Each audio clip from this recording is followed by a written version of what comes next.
Well, today is a very, very beautiful day out again. It's in March. It's like 58 degrees right now. I've got a long sleeve shirt on. Back to the hotel tonight. I actually went a full 24 hours without being here. I was very proud of myself yesterday, and I guess today I'm just making up for it.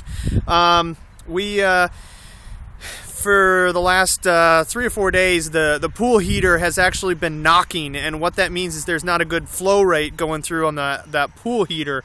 And I've basically just needed to, I had a pool guy come out, he came out and looked at it, and it basically he said that it just wasn't enough flow.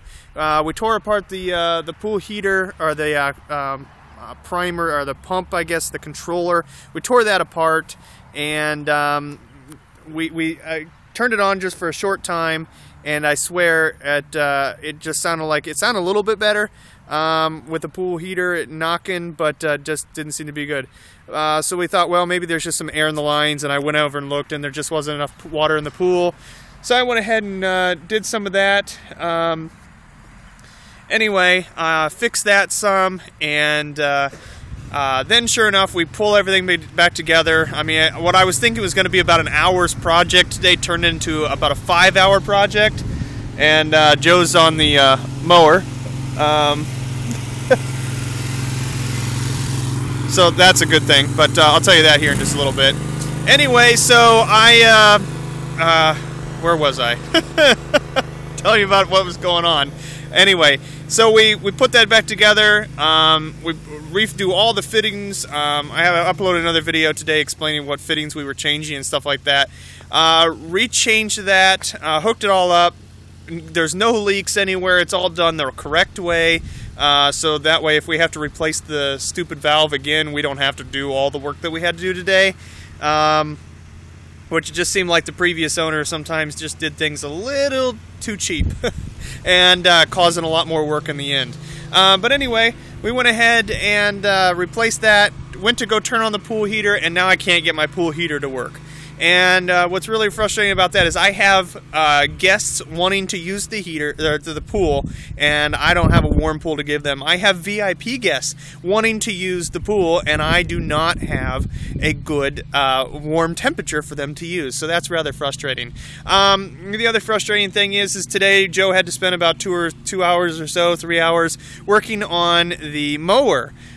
Because I wasn't planning on needing to mow in March, and I'm starting to have people complain. It's like, hey, your grass is getting pretty high out there. He's like, yeah, I know. So let me show you how tall the grass is. I actually have weeds growing. Now this is, remember, this is March, and we need to weed eat already around a lot of the trees. You can see some of this is starting to, some of the weeds are actually getting quite high. I can show you over here up against the building how much higher things are, and you can see where he's mowed and now how we need to actually get the weed eater, which I don't own yet. So now I'm gonna have to bring mine from home because I wasn't planning on needing that in March. The mower that I do plan to mow all of that property, all of that acreage, and behind is not this little tiny little mower that Joe's using right now. Anyway, that's the guy on Craigslist that I'm buying this from. He's just doing me right. That's the only way I can say it. The problem is, it's taking a little while. He's wanting to make sure it's all painted right. He wants to make sure it looks right. He wants to make sure it runs right. He's not going to charge me anymore, which that's absolutely great. But the problem is now I just need a mower. And you know, I guess I just need to be patient and just let things happen as they happen. But you know, I just don't like all the tall grass. I mean, it's just frustrating. So nonetheless, we're just trying to get caught up on projects from this winter, and it just seems like we're just not getting anywhere fast, because now we're having to take care of the outside stuff. But you can see how tall that is, and how much how much needs weed eated already. So I'm expecting probably Friday, Joe's probably going to have a weed eater strapped on him pretty much all day long. So anyway, that's the update, and I'll keep you posted as soon as I get my pool heater working, which I got a heating and cooling guy coming here about 8 8:30 or so. So hopefully we can get this up and running, and I can get my guests all nice and happy.